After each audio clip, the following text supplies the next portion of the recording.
আপনাদের seven sister দখল করে রেখেছে। ৭১-এর মুক্তিযুদ্ধ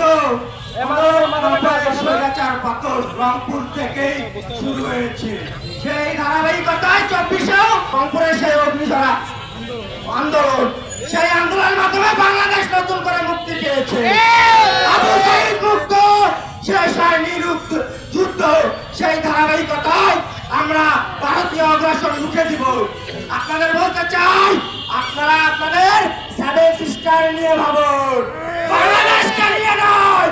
বাংলাদেশকে নিয়ে খেললে সেভেন সিস্টার থাকবে না, এখান থেকে জানান দিতে হয়। আমাদের বাংলাদেশ কিন্তু আপনাদের সেভেন সিস্টার দখল করে রেখেছে। বাংলাদেশ সংবাদ মাধ্যমকে বিশ্ব মাধ্যমে তুলে ধরতে হবে।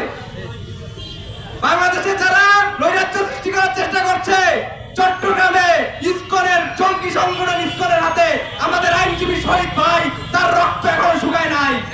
বাংলাদেশের মানুষ এখনো কোনো প্রতিক্রিয়া না জানিয়ে ধৈর্যের পরিচয় দিয়েছে।